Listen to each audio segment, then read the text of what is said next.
Hey guys, welcome back to mini vlog. ఈరోజు vlog అయితే చాలా బాగుంటుంది, ఎందుకంటే నాకు ఒక కాల్ అయితే వచ్చింది మోడలింగ్ నుంచి. అంటే ఇప్పుడు స్టూడెంట్స్ మేకప్ నేర్చుకునే వాళ్ళకి పోర్ట్ఫోలియో డే అని ఉంటుంది. సో ఆ రోజు కోసం మనమైతే మోడల్ని తెచ్చుకోవాలి. మన రిలేటివ్స్, ఫ్రెండ్స్ ఎవరైనా ఉంటే వాళ్ళని కూడా తీసుకెళ్ళొచ్చు. కాకపోతే వేరే అవుట్ ఆఫ్ స్టేట్స్ నుంచి వస్తారు కదా, వాళ్ళ కోసం అయితే ఇట్లా బయట నుంచి మోడల్స్ వస్తారు. సో అట్లా నేను కూడా వెళ్ళాను. బ్లష్ విత్ బ్రష్ అకాడమీలో నన్ను అయితే ఒక మోడల్గా చూస్ చేసుకున్నారు. అంటే వాళ్ళకి ఫొటోస్ పంపుతారు, చాలామంది ఫొటోస్ పంపుతారు. సో వాళ్ళకి నచ్చిన మోడల్ని వాళ్ళు చూస్ చేసుకుంటారు. Here is my final look. కొత్త వాళ్ళకైతే ఒక డౌట్ రావచ్చు, ఈ శారీ, జ్యువెలరీ అవన్నీ కూడా వాళ్ళవే, మేము జస్ట్ మోడల్గా వెళ్తాము అంతే.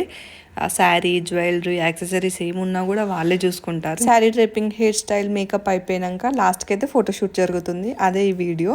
ఇంకా లాస్ట్లో ఫొటోస్ ఎలా వచ్చాయో చూసేయండి.